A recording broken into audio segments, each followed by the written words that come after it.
It's green. Meron sa TikTok. Ano? Magkapatid sila.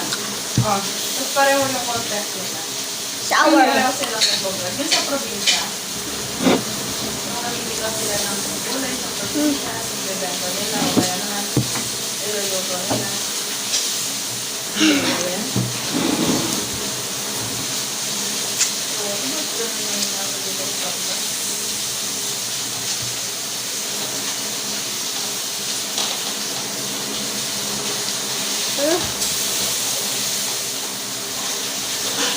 Kaya nga siguro si ate mo daw manghingi ng ulam sa akin.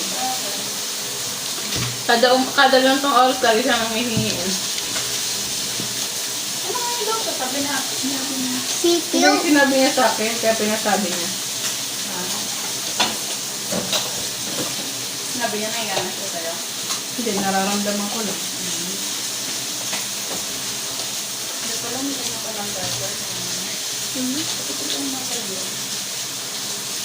Maglalagay ba ng pepper sa sinigang?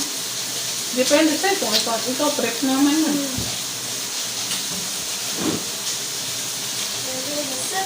Sino ba yung nagluto ng ganyan? Sobrang sarap na ano.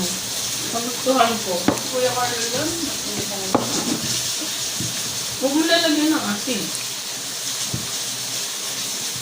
Lagyan mo na. Gusto ayaw mo ng grape? Sugar. Ilang calories ang pepper? Check na ako. Ay, huwag ka na kumain. Dali na. Nagbablog si Ray Iluan. Ay, start ko na sinigay. Nakpero nga ako ng cellphone ni Kuya.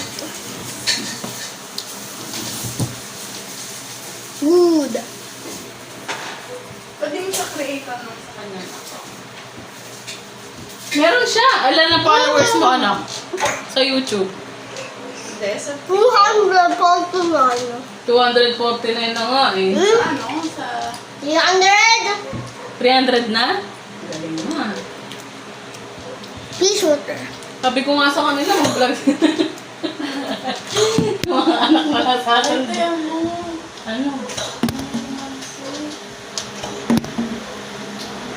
Kalamansi. Ay, naman ba? Eat. Kaya nga.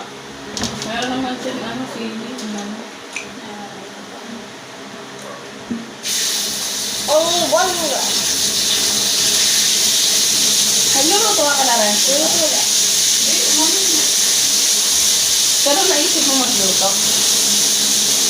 Oo. Pagka nagsiguro.